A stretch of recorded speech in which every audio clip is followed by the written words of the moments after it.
Uh, Philip is the Lawrence Rockefeller University Professor of Politics and Human Values at Princeton University and a distinguished professor of philosophy at the Australian National University in Canberra.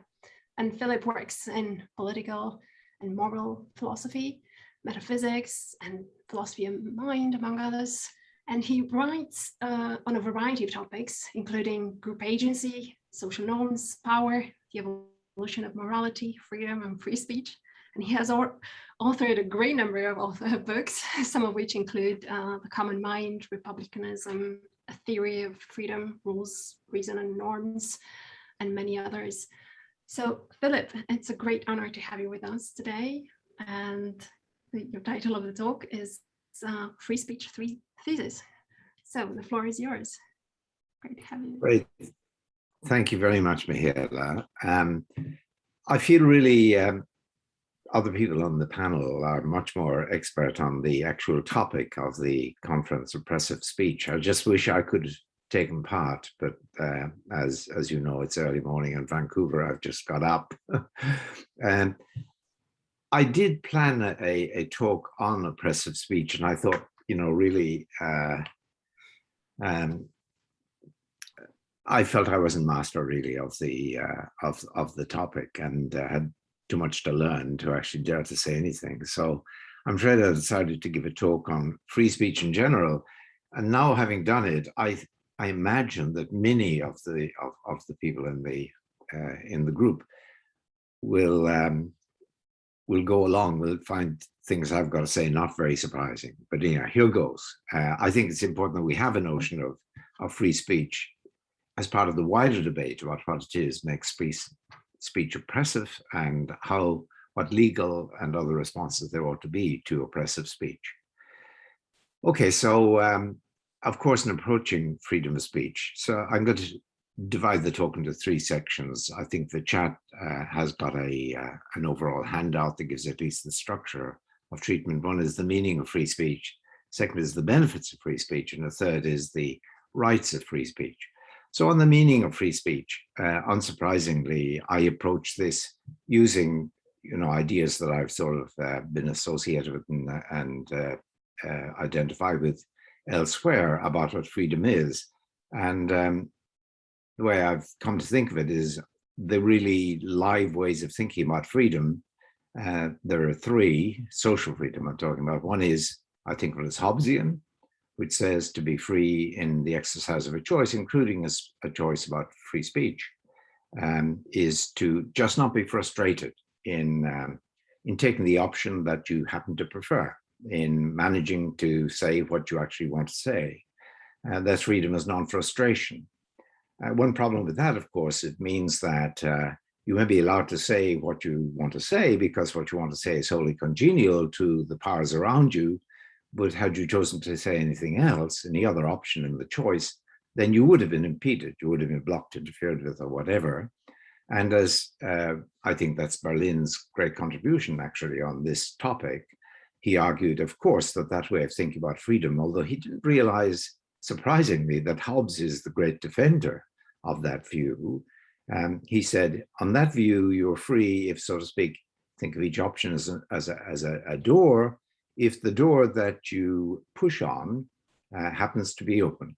In other words, the option you choose is unimpeded. But he said the trouble with that approach, and this I think is really devastating point, is that you can make yourself free in a choice then by just changing, so to speak, adapting your preferences, changing what it is that you want to do. So for example, if you, example I usually use, if you're in prison, for example, you want to live outside, you're obviously unfree on the frustration, non-frustration view of freedom. But on that view of freedom, you wouldn't be free if you were actually quite happy to be in prison. And so you might work at adapting your preferences by thinking, gee, it's pretty nice, it's a cold winter months, I'm just here for 3 months, it offers a security of a certain sort, a regular routine, I don't starve, I don't sort of suffer terribly from the cold or whatever. And you come to actually like it. At that point, you make yourself free. So as Berlin, I I've argued, you've got to give up the notion that to be free is just to not be frustrated. It's got to be the case that you wouldn't be frustrated, even had you chosen something other than what you actually chose to do. And he calls that the open doors view of freedom, that not only is the door you push on, the option you choose, unimpeded, but characterizing the choice by the various options available, you could have pushed on any door and it would have given way, it would have been open. But there's also a problem with, I think, with the open doors view, and just to put it in terms of extending his metaphor, that's the problem that you could have a doorkeeper, so to speak, on a range of choices. There might be someone so powerful, or a whole range of people, any one of whom might be powerful enough. Should they choose to close a door that you go for, they would have the power to be able to close that door, to shut it in your face, as it were. So as things are, maybe they're very well benevolent, well disposed towards you. You know, let Philip have his go, sort of thing. He can say what he wants to. Unless, you know, and then they might happen to take against me, for example, I'm the person involved. And in that case, they would shut the door. Now, in that case, the question is, am I free to speak? I actually have open doors, but there is a doorkeeper in charge. Well, I say that intuitively, or at least in a normatively important sense, no, you're not free, because in that case, you are depending on the will of that doorkeeper or those doorkeepers. You can speak, say what you wish, you can act according to your will, only provided it's their will that you should act according to your will, which is to say that their will is ultimately the will that's in control. So, you know, I've often used an example, I'm sorry to repeat some of these for anyone who happens to know what I've written on it. The example of, you know, Torvald and Nora from A Doll's House. At the beginning of that play, you remember Nora has carte blanche. She has got, in all the range of normal choices, including what to say, she really has, all the doors are open, because Torvald dotes on her and allows her to, you know, dress as she wish, associate with whomever she wish, you know, perhaps voice whatever opinions she wishes to voice in whatever context she might find herself in. So she's got all of the doors are open. But the fact is, she's not free in, I think, the normatively most important sense, because she's only able to say what she wants to say, to speak as she intends or wishes to speak, provided Torvald allows it. And after all, Torvald's will could change. He might turn against her, maybe on a particular topic. And to that extent, she's dependent on his will, and she doesn't really enjoy freedom in those choices. Now, that applies to freedom of speech as well. If I can, so to speak, say what I like, provided, so to speak, the powers around me, whatever they may be, whoever they may be, are happy with what I say. And the fact that I just happen to be unimpeded in that sense still means that I may be subject to their will. Now, I think that in itself means that in the most important sense, as I think for its freedom, I'm not really free to say what I will. I don't really enjoy freedom of speech. And I think in order to enjoy freedom of speech, I would have to be secured against that sort of power around me. Some might say, well, wait a moment, suppose the people around you, they're very virtuous, for example. They're really committed to the fact that, you know, you should be able to say what you want to say. And they would regard it as evil to try to interfere. Does that mean that they're sufficiently, so to speak, not in control because the virtue, so to speak, restricts them, that I, living under the shadow of their power, am free? And I would say no, because after all, whether they're virtuous or not, it's still going to be the case, or whether even if they're committed to giving me freedom of speech, it's still going to be the case that should they be weak of will, or should they change their minds, should their will in that sense again change? I mean, it might be better to live in the shadow of the power of someone virtuous, so to speak, in that sense of virtue, than to live in the shadow of the power of someone who's not virtuous. But it's still the case that I'm under their will ultimately. And so to that extent, less than free in the normatively, I would say, most important sense. I should have said, by the way, of course, that Torvald, the reason why Torvald has all power is the cultural of the world that Ibsen is writing about. And he does have all that power. So no one would, he has legal powers of stopping Nora acting as she wishes. And I say that even if Torvald is very virtuous, that doesn't make Nora free to say what she wants to say or free to act in any of the choices where it appears she's got open doors. The same is true if someone, say, gave Torvald, maybe imagine it's Nora's mother who's very wealthy.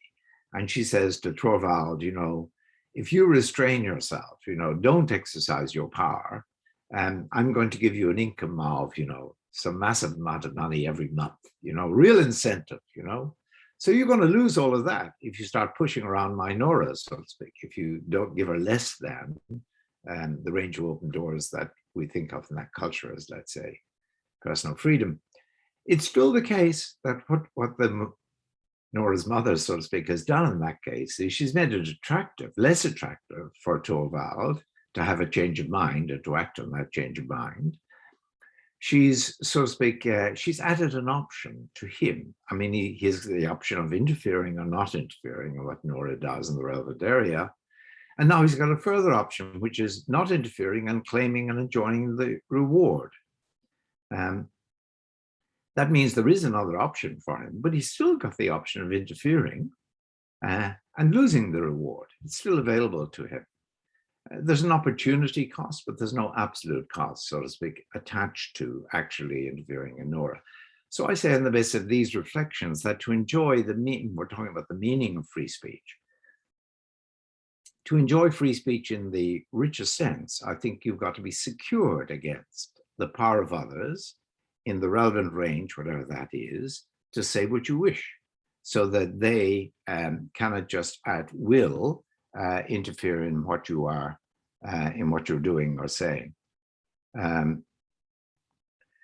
Okay, so how now might you be secured? Well, here's an obvious point. If we think of freedom of speech as an ideal that people should have equally, that we should equally, therefore, presumably in roughly the same range, have a degree of security in the exercise of our choice as to saying what we want to say, then of course you've got to have the same, so to speak, source of security for each one of us in the exercise of those choices. And maybe there's a missing premise there, but that seems the most plausible response. And then, of course, the thought is, wait a moment, suppose that's, that's the benevolent despot, some individual person or group or whoever who protect all of our citizens against one another, as it may be, but they're going to be a problem in themselves. So the despot, but however benevolent, protecting us against one another and so on, he or she is going to be a problem also, because they're going to have the power themselves of interfering as they might wish in our choices. And so that's not going to be a solution. And in fact, I think the only plausible solution is that we say, imagine us a given country, the citizenry, the full members of the society are each protected in the exercise of our speech, each secured in the exercise of our speech by a common law, and in particular a common law, an associated set of norms, presumably, a common law that we share more or less equally in controlling. It's our law. And this takes us to, a familiar Kantian, this after all is Berlin-based, if virtual conference, it's a Kantian thought about there has to be an omnilateral will, as he puts it, that will protect each one of us without itself representing a will that is threatening to us. And so the lesson I take from all of this is that to enjoy freedom of speech, you've got to be incorporated within a protective field of law and protected more or less equally with others, which is to say that freedom of speech, as I put in the first thesis, is equally available to all only in virtue of protective laws. Of course, many in this group, I suspect, will agree with that and find it sort of old hat in a way. But remember, that is precisely what's denied by the classical liberals of the early 19th century, not the modern liberals like Mill and so on, the classical liberals and also neoliberals, you know,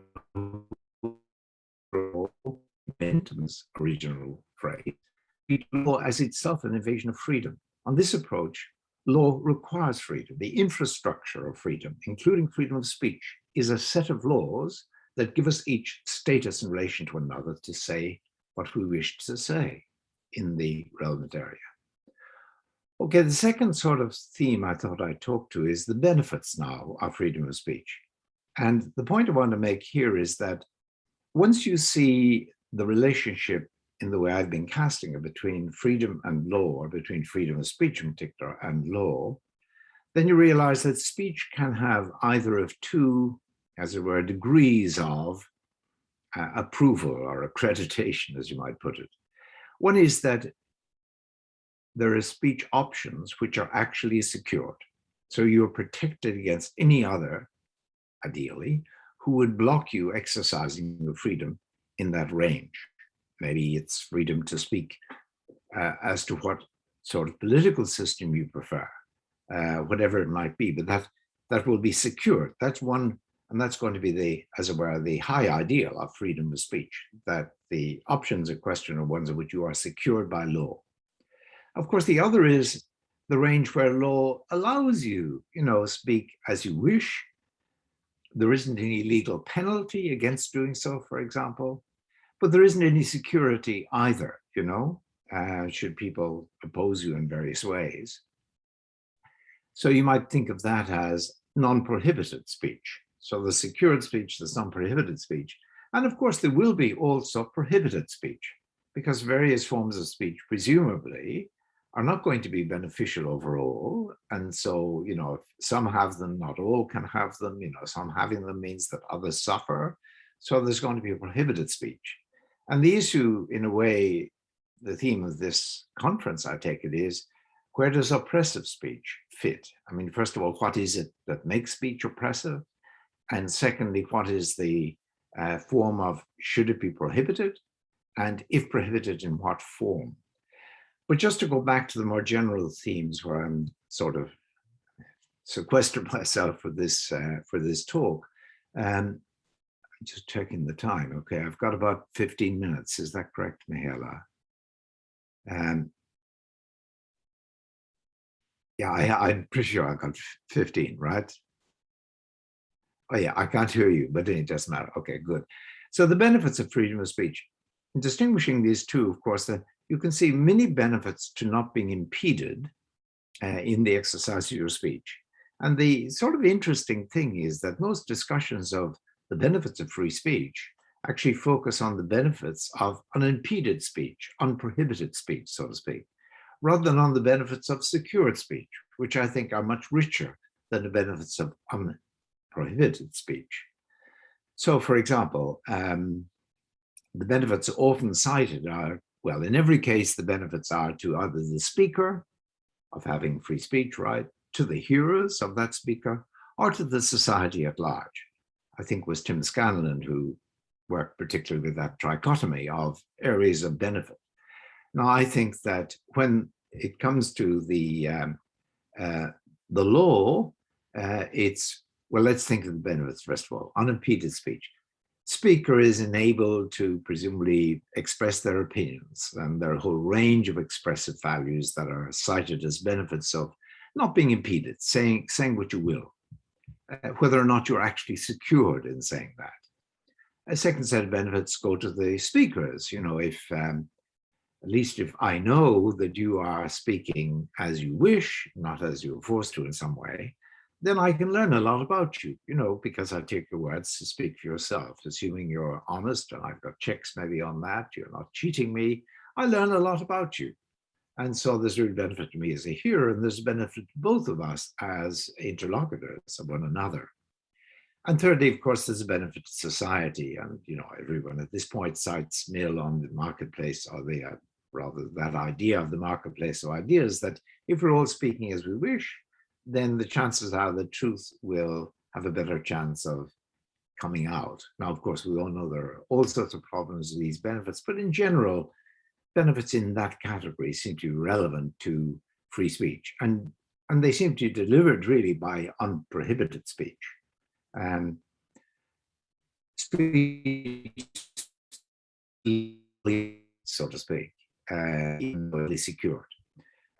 Such speech might include, for example, where it's not legally secured, the freedom to gossip. We gossip about one another all the time. Social life is really, a lot of it consists in gossiping about third parties, saying things about them you mightn't say to their face. They might be particularly injurious, but we each are represented by others to others in a way that perhaps we haven't actually authorized. Well, it's not really what I'd say about my motives or whatever, and that's going to be non-prohibited speech, but not secured speech, presumably under normal circumstances.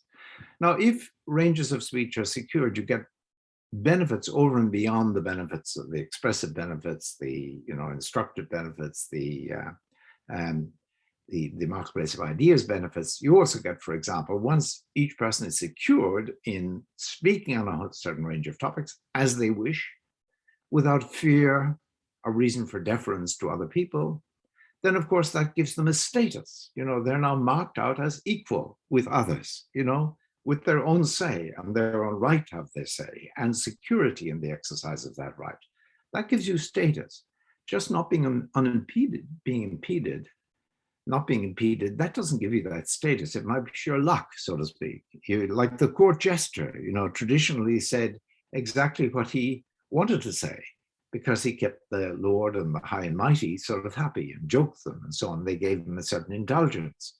But man, he did not enjoy status. To enjoy status, you have to be secured publicly, manifestly, by the law, equally with others, in your right to speak as you wish.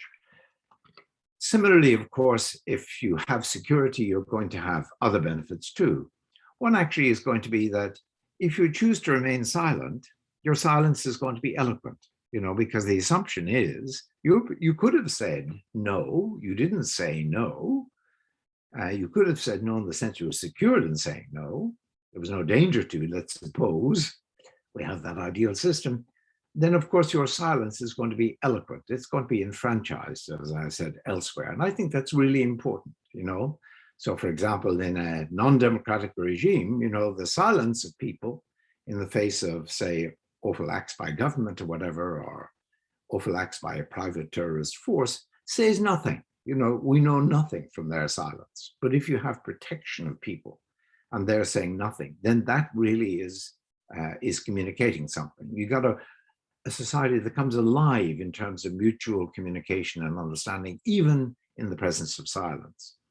Another one is that if we know that people can say their mind, speak their mind without fear or reason for fear or deference because they're secured, of course, we're talking about an ideal that may be hard to realize here, then we know that they've got to take responsibility for what they say or what they don't say.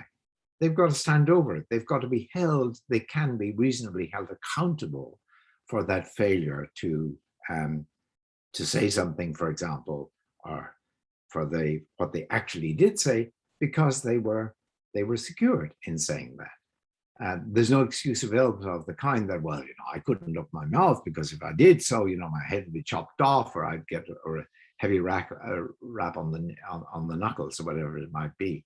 So I want to say the benefits of freedom of speech are, the best benefits really come with secured speech.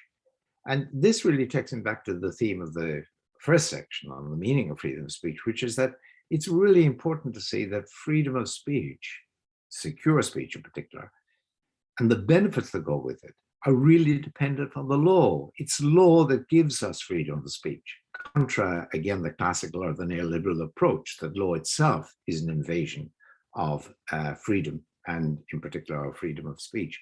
And actually, I cite law, I think, Locke in the handout, where I say, law actually says it quite clearly, or Locke says it quite clearly, although he's just so universally misinterpreted by people who claim him as a liberal, using a word that, of course, only came into usage in the early 19th century, when he says, where there is no law, there is no freedom.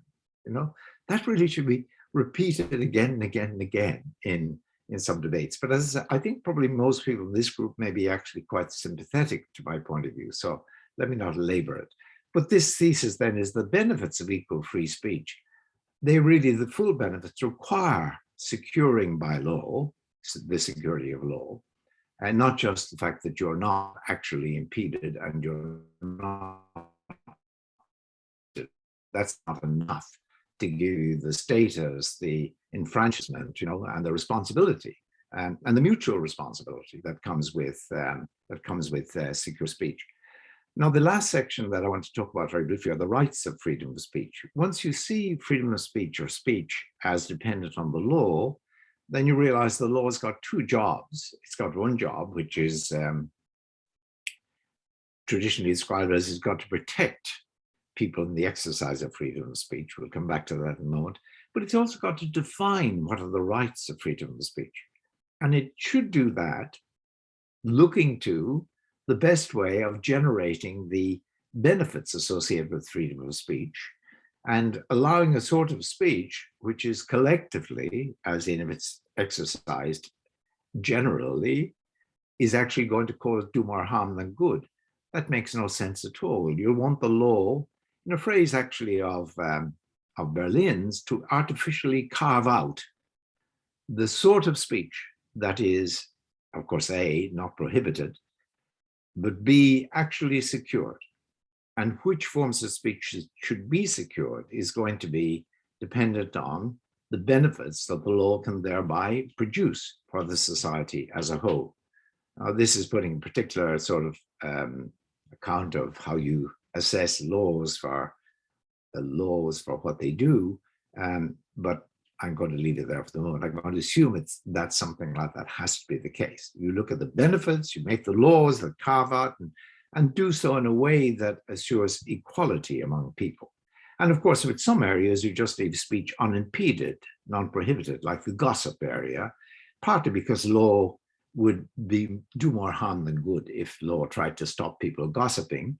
Of course, you can introduce laws.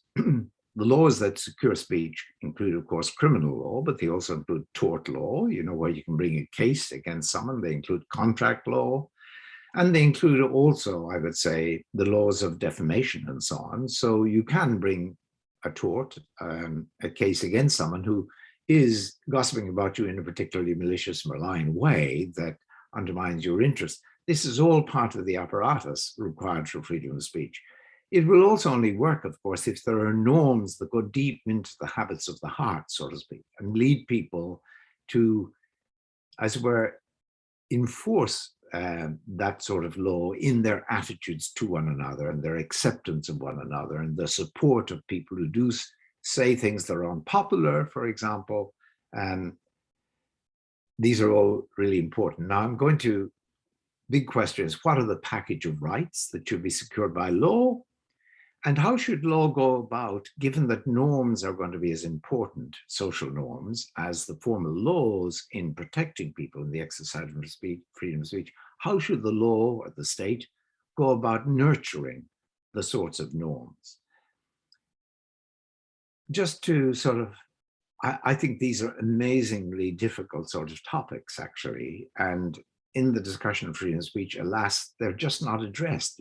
It's so often focused on, partly in American circles as a result of the First Amendment, on the protection of people and the exercise of rights against the government, for example, and with this slightly absurd, it seems to me, distortion of taking money to speak, protecting corporations or protecting rich individuals and how they spend their money, because that's treated as speech, without really any attention to the benefits or the harms done overall by that sort of protection. So there becomes just a fetish, really, that we don't have anything that impedes speech, as if these were natural rights. Again, we go back to, and you get I think, the point of view that it achieves almost ridiculous lengths in Justice Scalia's famous remark, how did he put it, that there is no such thing as too much speech.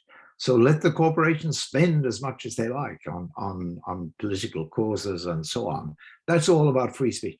That's such a distortion, seems to me, of the ideal of freedom of speech. And you just come back to the sorts of basics I've been rehearsing, and that's pretty clear.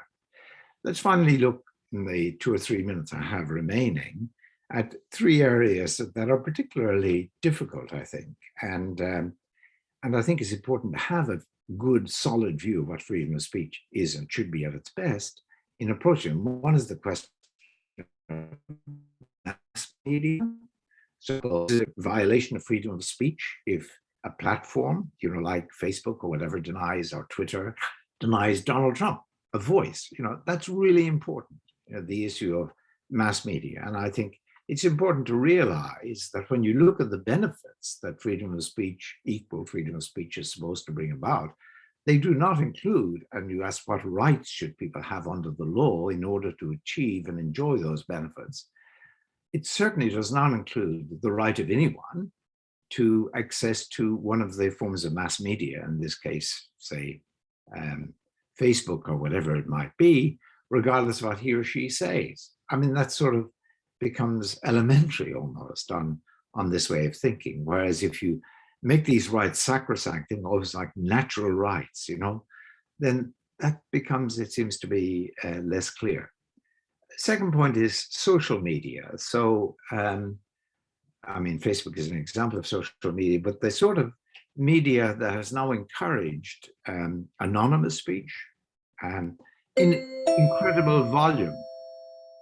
That means I've got, how much does that, Lucy has just given me a big bell. Does that mean I'm at the end, or I've got absolutely fine, Philip, continue. You have about 5 minutes left, or maybe more. Oh, I see. Well, I won't even take that 5 minutes. I was going to say, with social media, there's really an interesting feature here, which is that traditionally freedom of speech was important because there was a single voice, the voice of the despot. And you need to put other voices to enfranchise them, so to speak, to challenge that voice and to establish, some sort, and hence Mill's idea of the marketplace of ideas, rather than one source of ideas from the party or the despot or whatever. Well, what we have now with social media is another sort of problem. And traditionally in politics, you get the problem of despotism at one extreme and the problem of anarchy at the other. And with freedom of speech, we've never had a problem of anarchy up to really, well, the beginning of the print media opened that issue up and was discussed at the time, late 18th century. But with social media, that's now a huge problem. And the fact that with the volume and the anonymity that the social media make possible, you can have an effect of people just can't monitor what's being said. There's no chance of talkback or challenging a speaker, really, or lesser chance than there might be. And so the benefit that comes from free exchange, where there's a challenge as well. Quantity of speech becomes everything. And the question of whether or not it's being heard or being challenged or being discussed, that gets, so to speak, put sidelined. That seems to me to defend an absolute failure of any sort of accreditation or regulation, to use the dreaded word, of neoliberals, to represent that as an offense against freedom of speech, say, in the area of social media, is again just not to understand what freedom of speech is about. In order to have free exchange, to have the full benefits that come of talkback, the emergence of truth, as in the sort of Millian view, you've got to have two parties. They've got to have the hearers, they've got to be interlocutors, as well as speakers. And that's what social media has tended to undermine. Now, I feel that it may over time come right, but I think we've got to think very actively about how to push things in that direction, without, of course, doing more harm than good. I mean, we know regulation can be very bad, but I think that's one of the great challenges of our time for political theorists, philosophers, is an institutional design that will give us some sort of picture of where we should be heading and where we should be pushing government to go in the accreditation and so on of the social media. Third area that I think is really grossly neglected is the area of what, how do I describe it here? Well, free speech rights in ordinary situations, scenarios like workplaces, schools, churches, town halls, the home for that matter. I mean, we know that in these areas, the law is a very heavy-handed instrument, and it often, well, you can have a structure of law that's important, but it can sometimes not deliver the benefits that we'd like to deliver. But we all know that freedom of speech in the sense of secure speech, it's really important in the workplace. You know, that people can speak up without fear of being fired at will, for example, by a manager or an employer. It seems to me unions are a part of the infrastructure of ensuring workers the right to freedom of speech. Of course, that is like so anathema to a certain way of thinking that unions could be part of protecting freedom of speech, but also workplace rights, you know, restrictions on the right to fire. Otherwise, there's going to be the sort of domination that comes with, there's going to be always someone who can shut the doors. There's going to be doorkeepers, you know, those in charge are going to be doorkeepers. Similarly in schools, similarly in various organizations, similarly in churches, in public places, in town halls, in voluntary associations. We really need norms that protect each and every one of us equally in our having our bit to say and being able to say that bit, so to speak. And that goes really deep into the, you know, pattern of social life with all the problems raised by gender divides and inequalities, by ethnic divides and inequalities, by cultural and religious divides and inequalities. It goes right to the heart of that. So I want to rescue the ideal of freedom of speech and put it in the, as well, the context of a discussion of oppressive speech as well, rather than sequestering it in the way it has come to be sequestered, it seems to me, in legal and philosophical discussion. I should stop at that point. I think I'm just at about the 35 minutes limit. So thanks very much. Thank you so much, Philip. That was fascinating and super rich. And I love the challenges that you ended up with, both in the social spheres and social media. So the floor is open for discussion. So either raise your hand, put on your camera, or just put Q in the chat. And we'll go from there. So Ron, please. Thank you very much. That was really interesting. I wonder, it's nice to see you also. I was wondering if you would say a little more about what you think about anonymity in speech. So people who exercise speech anonymously often do so because they think it better secures their ability to speak free from reprisal and domination. On the other hand, some anonymous speech seems, if you're attacked anonymously, it can seem especially pernicious, and you can't, as you put it, demand the person take responsibility for what they said as a sort of a fellow reasoner or something. So I wondered if you could say a little bit more about what you think about anonymity, and it seems like maybe you think it should be regulated in some way, or it's at least, if it was possible to do so, and how you sort of see the balance of considerations going. Well, first of all, of course, nowadays, anonymity ensures the possibility of you're speaking to a bot, you know, and may not even be a human being there. Maybe a program designed to pick up, you know, various strands in what you said and reinforce it and so on. And that's one sort of problem that anonymity brings.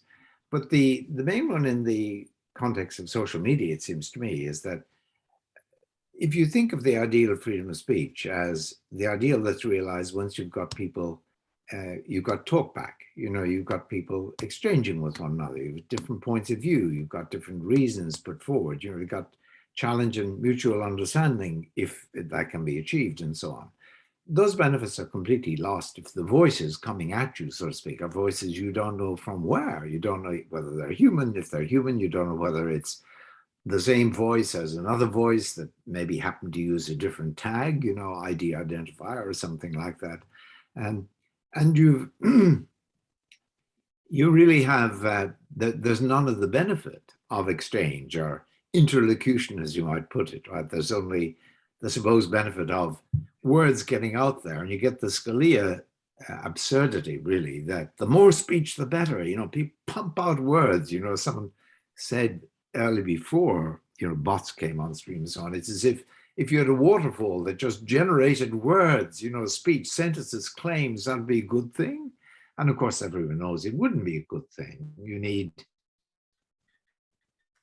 speech is always part of a social activity of exchange. Once you allow wholesale anonymity of that kind, then I think you undermine that sort of exchange. What you also do, of course, is that if, so to speak, the only voices I hear on social media are anonymous, I'm naturally going to probably go towards those voices that are saying things that are pretty congenial to me. That this is my sort of comfort zone. And of course, if there's such a volume of voices, that you almost, you can't hear everything, that's going to be exacerbated. You're going to move towards your comfort zone, towards your silo, as people call it these days. And I see that as a huge threat to democracy, because it could undermine the very notion of there being a public opinion. They're just the opinions in these different silos that are cemented in this sort of mutually reinforcing pattern of anonymous speech and acceptance. Yeah, so thank you. So it seems to me like what it seems to me like anonymity is restricted in the background, against the background of your idea that there would be these norms of protection that would undermine, as it were, obviously, if we were going to be locked up for our political speech, then we'd want to be anonymous in making it. And insofar as we can strengthen these kinds of norms that you're talking about, it seems like then the rationale for restricting anonymity becomes stronger. So it seems like a kind of package of goods in which the protections rise and the protections for anonymity fall. Yeah, good. Okay, so what you really underlined there, Ron, which I should have said, is that I'm speaking, and in general, I don't really approve of this, but I'm doing ideal theory, as in, we've got a society where we're really going to satisfy the ideals of freedom of speech, then anonymity should not be, so to speak, part of the package. However, of course, non-ideal theory is somewhat different. So if you're talking about a world where there really is a despot, there is a party in power that holds strictly the reins of power, silences voices, that, you're in prison if you speak out against them or whatever it might be, then of course, the best thing might be to, if you can manage it, to achieve anonymity in speaking, so to speak, to power of that kind, in resisting and challenging and criticizing that power. Absolutely agree. But that's a special, so to speak, non-ideal circumstance, I would say. Right. So in the real world, it seems like it's in between, because there are various contexts. You could lose your job, fail to get a job, be kicked out of your social club for exercising your speech, be disowned by your family, and so on. And so there'd see some middle ground, it seems like. And I wonder, about what we need to do to strengthen protections in this. We're not going to go to prison, but we could lose our jobs in some cases, or other things. Good. So I'll stop there. I mean, what you're emphasizing perfectly rightly is that the range of the non-ideal, so to speak, is very large. You don't have to go to the one party, one despot type state to imagine it. Move back into our more familiar sort of society, like, where you've got a right to fire. Manager and employer, just a right to fire at will, which is an extraordinary right that is taken for granted in the United States, it seems to me, where most advanced democracies have some softening, so to speak, so some weakening of that right, as in if I fire you, I've got to go before, for example, a workplace type committee where I've got to establish as manager that actually you really were shirking or whatever it was, or you really weren't needed anymore, etc., etc.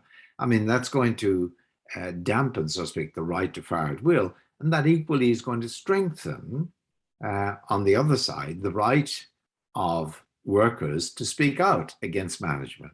Where on the other hand, as you say, if there is a right to fire, there's going to be, you watch your words, you walk on eggshells, around it, and you don't enjoy freedom.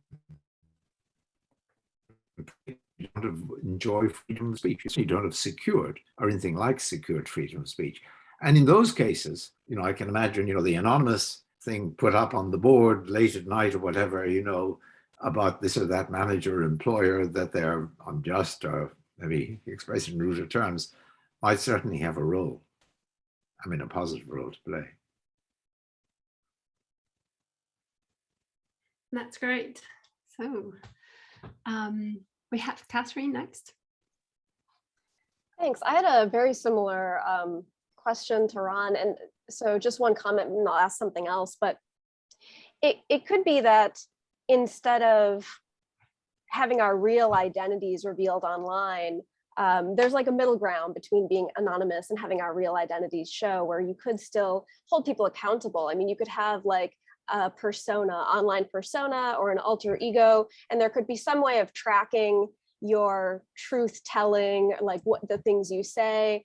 You could have some sort of reliability rating, and that would be a way where people could express things, make claims, but there's some way of holding them accountable, either because they are banned from a platform if they say too many untrue things, or I mean, so there are technologies we could develop for there to be a middle ground, and I think that's really interesting. But instead of asking about, may I comment on that, Catherine, before you go on to the question you're going to say? Because I think that is really very interesting. I mean, the idea identity that people assume, I mean, they may do so as we're totally innocuously, like, I really enjoy developing the persona of someone who's in such and such a position, socially or politically or religiously or whatever, and cultivating this. And maybe it really helps me for a start, empathically get into a social position I don't occupy. And maybe I do establish some really interesting and productive conversations online in that persona. And maybe I run a number of personas. Of course, in doing that, I am somewhat deceptive, because I can't say, by the way, this is my persona. I'm not really that. I mean, you can't do that without undermining the online persona you've assumed. So that's sort of, that's interesting in itself. But, and it raises the general question, is, should we secure it against deception? And of course not. Like I said, gossip, should be not secured, but also not prohibited. And equally, I think deception probably, in these sorts of areas, certainly should not be prohibited. So I would say, and maybe something good can come of it, but it is deceptive. And I wouldn't secure, so to speak, you have the right to assume, deceptive identities. So it's there's some many rich topics in this area, and that's one of them. Yeah, you're absolutely right. And it's certainly a non-ideal consideration, more of a middle ground. There's some value to anonymity right now, but in the ideal, it would be more of a disvalue. So how do we get some benefit out of it now while we're moving in that direction? The other question I was just going to ask about the final claim you make. I was wondering why you say that secured speech is especially important in these sorts of private spaces or associations that you mentioned. Would you mind saying more about that? Well, secured, of course, it sounds as if it's one single thing, but there is a range of securities that you can establish. So, for example, you're a worker in a workplace where a manager has a right to fire you at will, then I think you probably are going to walk on eggshells. You're going to watch your tongue. You're going to exercise a government of the tongue, as Seamus Heaney called it.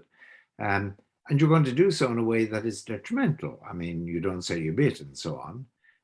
Now, if we introduced a little bit more security of just, you can't be fired at will, that has to go before, say, a workplace committee where there's more or less agreement on the appropriateness of firing you, then I think even that a little bit, of securing can really liberate you to say your mind, certainly more so than you used to do.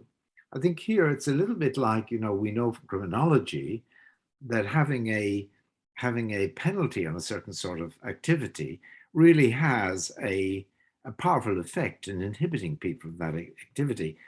As you increase the sanction, the penalty for that activity, you might increase the degree of avoidance of that activity, but the effect rapidly falls away. So some sanction is really important, but it's less important that the sanction be more and more sort of severe or strict. And equally, I think in this case, while security, of course, in the ideal, we will never achieve, and probably wouldn't want to achieve, it'd be so heavy-handed, but you can introduce a great deal of it just by even quite small measures, like I've given the workplace example.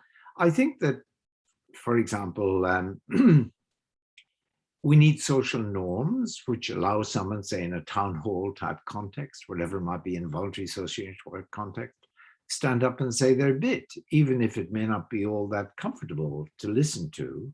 We need norms because you can't have the law doing that. And I think, again, that's where I think that it's really important that people know they can say their bit. I mean, one of the great things about universities, traditionally, certainly the universities that I've worked in over my lifetime, is that there really was a freedom of speech that was allowed of this kind, and the norms protected you. People with, maybe someone like Chomsky was really effective, in saying, look, we really have to be very serious about this. Let people make us uncomfortable with needs, and let's have norms that protect them. I actually believe that very strongly, and I think that now become more and more relevant as a topic as universities move towards a more, let's establish comfort zones. I mean, I'm all for trigger warnings, but comfort zones, well, that's really undermining, it seems to me, the benefits that can come with freedom of speech. Okay, I see. So you're just highlighting the different benefits that attach to speech in these different contexts, including places like the home and churches and those sorts of things. Yes. Thanks. Yes. And, the hard work of, first of all, designing a way of moving towards that sort of world is just so very hard, and certainly beyond my competence. And of course, the work of actually generating those norms in a context. I mean, the truth is, we really don't know how it is or why it is that some contexts, norms like that emerge, protecting people against one another and strengthen. And in others, they sort of tend to drift away. And I wish we understood more social science, so to speak, about why these norms prosper in some contexts and not in others. If I can follow up, since I don't see any other questions in the chat. So a case where a man in the work context would say something not necessarily sexist, yes, quite kind of very undermining and intimidating towards a woman colleague, yes, particularly in tech, and so on. So that would be a matter of okay, he's free to say his bit, but it's a matter of the norms of the company, and then it's fine to have a disciplinary, as it were, inquiry into his conduct, and you may end up even with him firing, because in a sense, you just kind of want to say, this is not acceptable in our environment.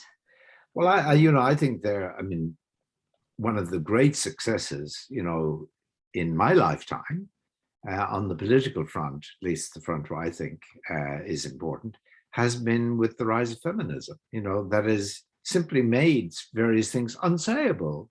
I mean, so that when we watch, Mad Men, that TV series, or a wonderful series I've just watched actually called The Optimists, which is about bureaucracy in the Soviet Union. It's an actual Russian program.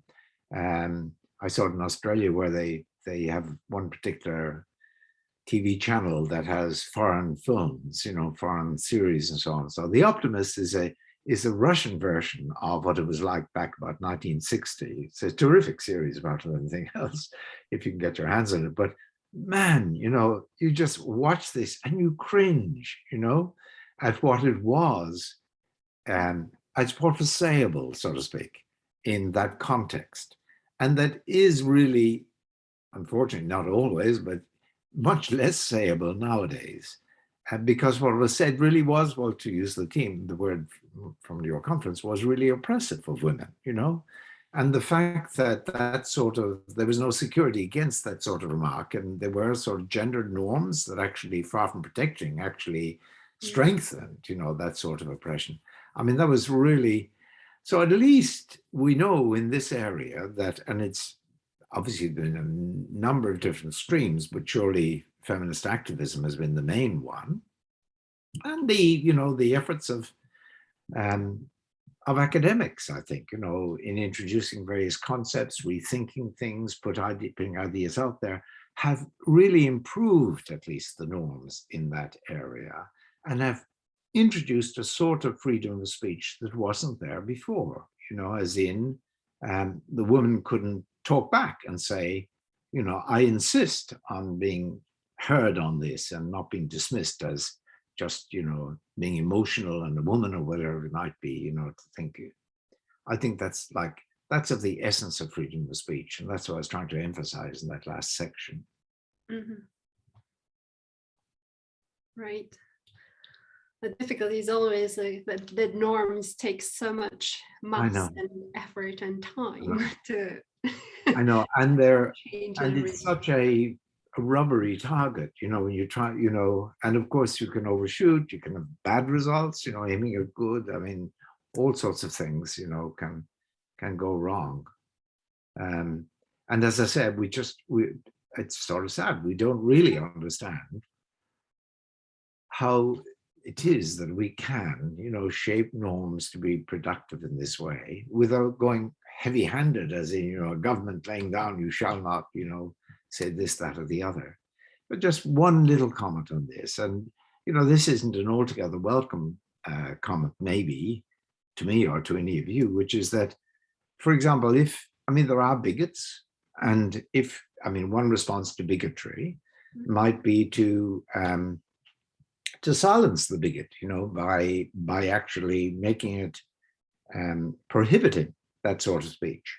And maybe most of us think, yes, we should do. But actually, it is worth thinking that can have a bad effect, can be counterproductive.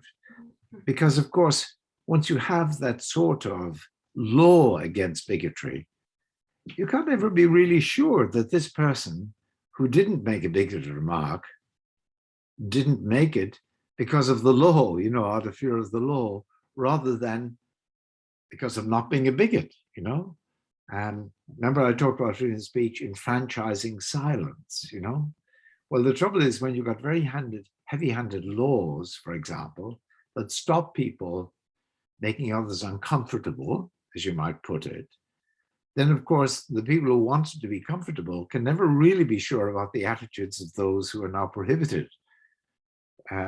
That's just an example of how difficult, it seems to me, institutional design is. And even the word institutional design is the wrong word, design is the wrong word, institution is the wrong word, but that sort of shaping of the oxygen of social life, which is constituted by the norms shared amongst us, how difficult it is to, as it were, have that reach the right sort of density. Right. That oxygen. That is so true. Yeah.